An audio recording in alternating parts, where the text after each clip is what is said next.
आज आपण ट्रस बघणार आहे. ट्रसमध्ये 2 पॉईंट नेहमी लक्षात ठेवायचे. एक, all members R subjected to ॲक्शियल loads only, फक्त आणि फक्त ॲक्शियल लोड्स लागणार. आणि bending movement is 0 in the truss. हे 2 पॉईंट कंपल्सरी लक्षात ठेवायचे. ट्रसेसमध्ये काय अझम्पशन्स आहेत? एक तर मेंबर स्ट्रेट पाहिजे, जॉईंट्स पिन जॉईंटेड पाहिजेत, आणि जे लोड्स लागणार आहेत ते फक्त जॉईंट्सला लागणार, ते मेंबरच्या मध्ये आधी कुठे लागणार नाहीत, कोणत्याही इंटरमिडिएट लोकेशनला लागणार नाहीत. तर हे ट्रसेसचे अझम्पशन्स आहेत. मेंबर स्ट्रेट, जॉईंट्स पिन जॉईंटेड आणि लोड्स फक्त जॉईंट्सला लागणार. ट्रसेसच्या ॲनालिसिससाठी किंवा अननोन मेंबर फोर्सेस फाइंड करण्यासाठी आपण वेगवेगळ्या मेथड्स वापरतो. Method of joints, method of section, tension coefficient method आणि ग्राफिकल मेथड. 4 मेथड्स आहेत. त्यातल्या आपल्या सिलेबसला फक्त मेथड ऑफ जॉईंट्स आणि मेथड ऑफ सेक्शन्स.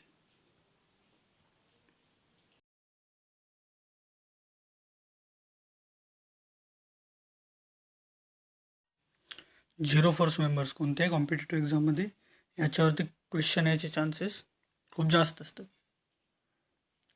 त्यासाठी आपण 2 ट्रिक्स बघू. त्यातली पहिली, जर 2 फोर्सेस असतील, दोन्ही नॉन कोलिनियर म्हणजे एका लाईनमध्ये नसणारे, एका जॉईंटला मीट होत असतील आणि त्या जॉईंटला कोणताही एक्सटर्नल फोर्स किंवा रिॲक्शन लागत नसेल, तर ते दोन्ही फोर्सेस झिरो फोर्सेस असतील.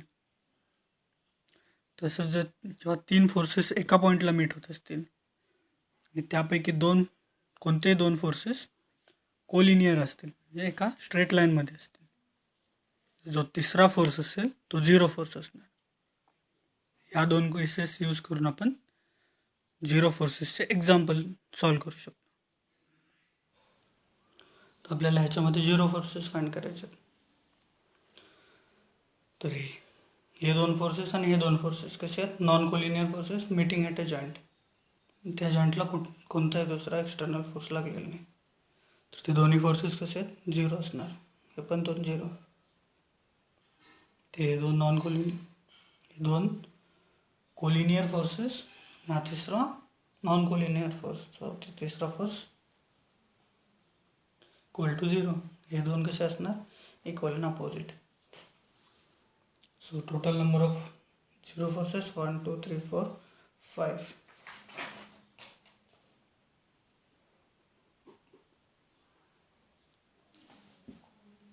The next example, 2 non-collinear forces meeting at a joint. The joint does not have any external force or reaction. So हे दोन्ही पण 0. तर इथे एक रिॲक्शन लागेल रोलर असल्यामुळे, रोलरला परपेंडिक्युलर. हे दोन्ही, हा मेंबर फोर्स आणि हा कोलिनियर आणि हा तिसरा नॉन कोलिनियर 0. सो या केसमध्ये number of zero forces 3. Suppose हा एक ट्रस आहे ज्यामध्ये आपल्याला झिरो फोर्सेस फाइंड करायचे. एक्झाम्पल जरी मोठं असले तरी स्टेप बाय स्टेप गेल्यावरती सुटून. तर इथे 2 कोलिनियर मेंबर फोर्सेस, तिसरा नॉन कोलिनियर, तो होणार 0.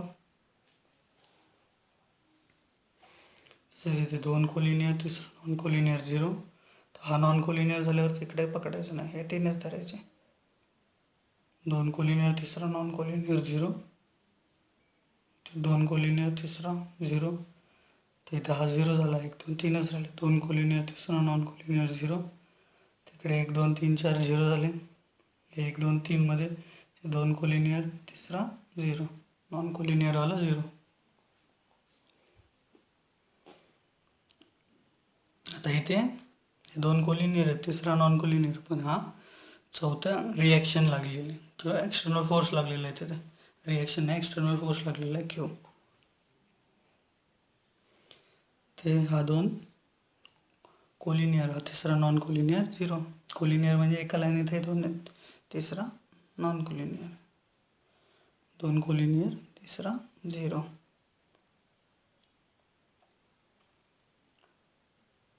तर इथे बघितलं तर 1 2 3 आणि 4 फोर्सेस होतात. सो तिथे ते अप्लाय नाही होणार. सो टोटल 1 2 3 4 5 6 7 आणि 8 झाले.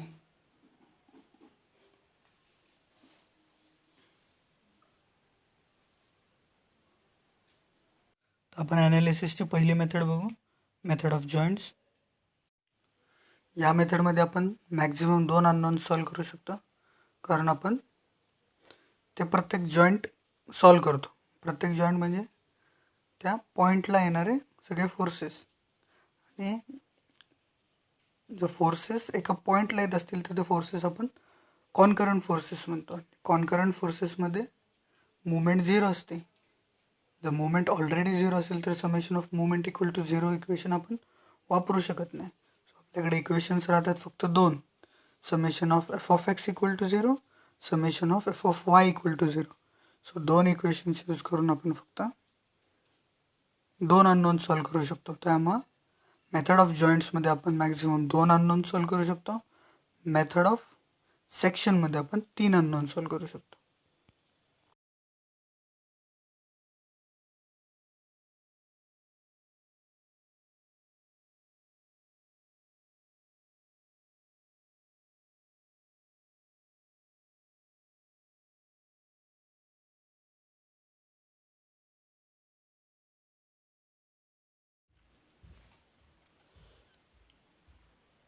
तर हे एक्झाम्पल आपल्याला मेथड ऑफ जॉईंट्सने सॉल्व करायचं आहे.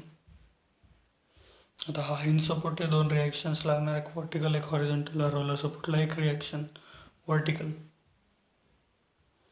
तर एक व्हर्टिकली डाऊनवर्ड फोर्स लागला 10 किलो न्यूटनचा. पण त्या एक्सटर्नल फोर्स हॉरिझॉन्टल डायरेक्शनला कोणताच लागलेला नाही. आपण जर summation of X equal to 0 केलं तर ही जी रिॲक्शन आहे हॉरिझॉन्टल ॲट ए ती 0 येऊन जाईल. ती डायरेक्ट 0 घेतली तरी चालेल किंवा असं सॉल्व केलं तरी चालेल. तर आपल्याला रिॲक्शन व्हर्टिकल रिॲक्शन्स हे 2 फाइंड करायचे.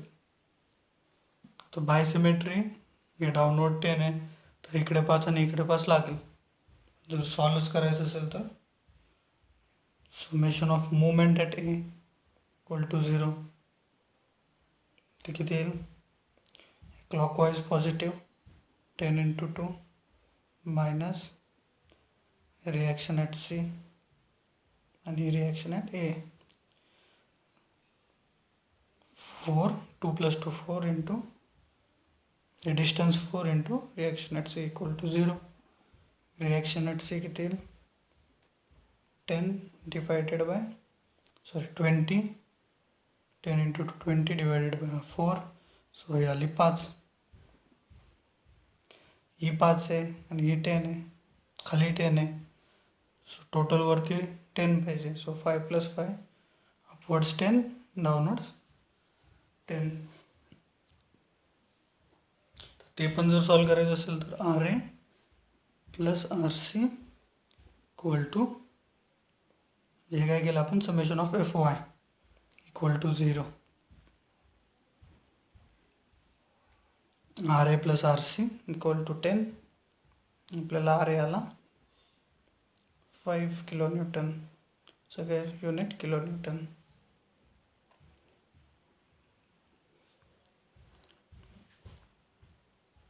तर एक्सटर्नल रिॲक्शन्स भेटल्या तर प्रत्येक जॉईंट सॉल्व करायचा.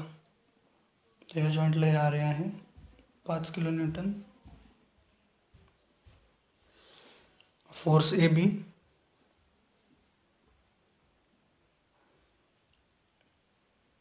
आणि हा फोर्स मेंबर ए डी मधला फोर्स एफ ए डी. तर त्याचे डायरेक्शन आपल्याला माहीत नाही, तर पण अज्युम करू हा वरती चालला आहे.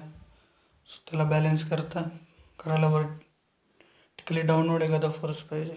हा आहे ना डाऊनवर्ड. जर हे डायरेक्शन आपली चुकले असेल तर आपला आन्सर निगेटिव्ह येईल, एफ एफ बीची व्हॅल्यू निगेटिव्ह येईल. ही जर बरोबर असेल अज्युम केलेली तर पॉझिटिव्ह येईल. त्यामुळे इथं काही टेन्शन घ्यायचं नाही. तर हे लेफ्टला चाललं आहे, तर इकडं राईटला.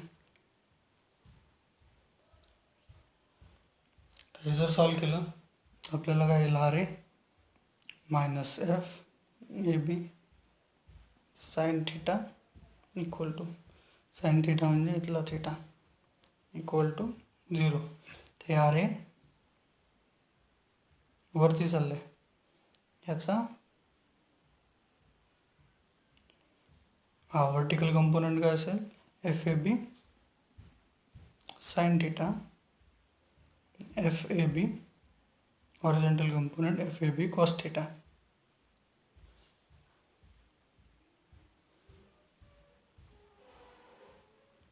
तर हा आर ए मायनस हा vertical component F A B sine theta equal to 0 आलं. तर एफ ए बी किती येईल R A divided by sine theta. हे आपण डायरेक्ट व्हॅल्यू टाकून पण सॉल्व केलं असतं, पण हे इक्वेशन आपल्याला परत परत लागणार आहे. जेव्हा अशी केस असेल जॉईंट असेल, एक फोर्स इन्क्लाइंड आहे, फोर्स हॉरिझॉन्टल आहे, त्यावेळेस हा इन्क्लाइंड फोर्स कधी पण आर ए डिवायडेड बाय हा साइन थिटा घ्यायचा, जास्त सॉल्व करत बसायचं नाही. तर ह्या केसमध्ये आपला theta 45 degree, R A 5 divided by sine theta. मग एफ ए बी किती येईल 5 divided by sine theta, sine 45 असतं 1/√2. So 5 divided by 1/√2 5√2. तसंच आता एफ ए डी काढायचं तर समेशन ऑफ एफ एक्स करायचं.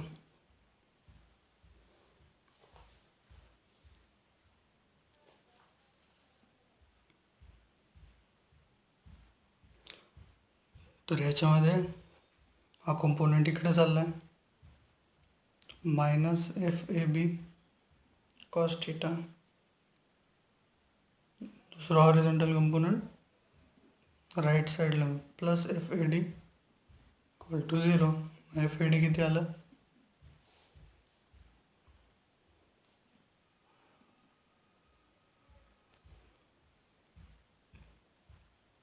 F A B cos theta. आपल्याला एफ ए बी भेटले, व्हॅल्यू फक्त पुट करायची 5√2 टू थिटा आपला 45 डिग्री ते दिलेलं आहे. नसला दिला तरी tan inverse of opposite side divided by adjacent side. So tan inverse of 2/2 tan inverse of 1 किती असतं 45.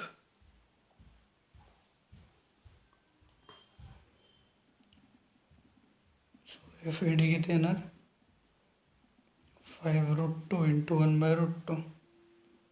सो आलं 5. हे पण लक्षात ठेवायचं. या अशा केसमध्ये inclined R A divided by जी रिॲक्शन असेल डिवायडेड बाय साइन थिटा आणि horizontal F A B cos theta.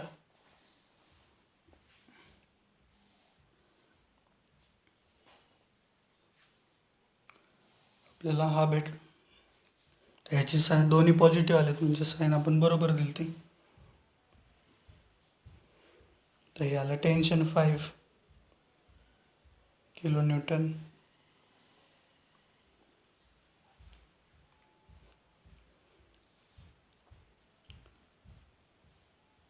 हे टेन्शन इथे एफ ए डी काय आले टेन्शनचं, इथे पण F A D tension 5 kilo newton. F A B compression towards the joint, compression away from the joint tension. किती आलं ते 5√2.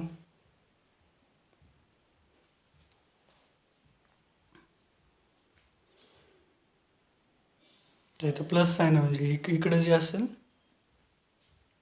हा फोर्स आणि हा फोर्स इक्वल असणार, त्याला बॅलन्स करायला दुसरा फोर्सच नाही. सो याला टेन्शन सॉल्व करत बसायचं नाही, आपला पेपर MCQ आहे. ट्रिक्स वापरून सॉल्व करायचं. तर सिमेट्रिकल असल्यामुळे दोन्हीकडे सारखंच येणार.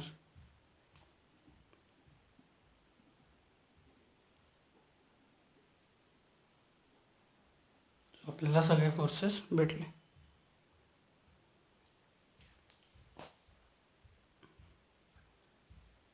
तर नेक्स्ट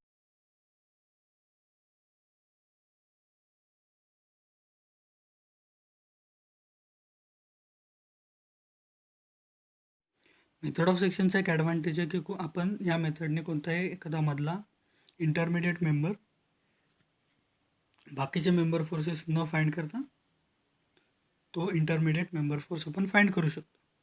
या मेथडमध्ये आपण एक सेक्शन घेतो, त्याच्या लेफ्ट हँड साईड किंवा राईट हँड साईड आपण इक्विलिब्रियममध्ये कन्सिडर करून इक्विलिब्रियम इक्वेशन्स वापरून आपल्याला ही ट्रस दिली आहे, याच्यातील कसं करतो ते आपण एक्झाम्पलमध्ये बी विचारलं आहे.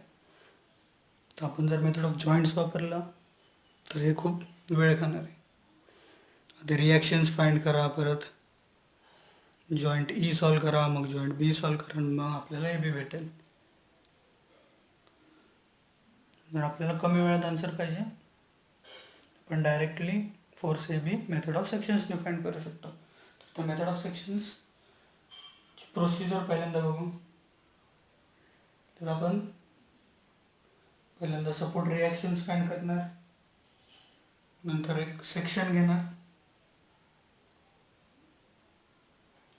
त्याच्या LHS किंवा RHSचा सेक्शन आपण कन्सिडर करून त्याला summation of FY, summation of FX, summation of movement करून तो अननोन फोर्स आपण फाइंड करू शकतो.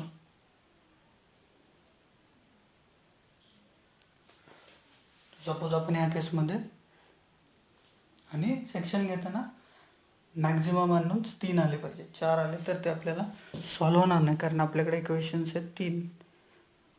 Summation of FX equal to 0, summation of FY equal to 0 आणि summation of movement equal to 0. 3 इक्वेशन्सने आपण मॅक्झिमम 3 अननोन सॉल्व्ह करू शकतो. समजा आपण सेक्शन असा घेतला, आपले LHS किंवा RHS वगैरेचे आपण LHS घेऊ. रिॲक्शन काढायची गरज नाही, तर 20 दिलेली आहे, सोपं जाईल म्हणून आपण LHS घेऊ. RHS घेतलं तर आधी रिॲक्शन्स काढावे लागतील.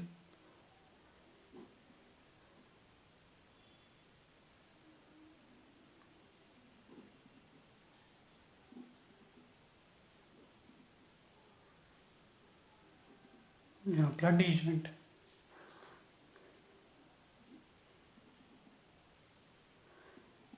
FAB, FAD, FCD.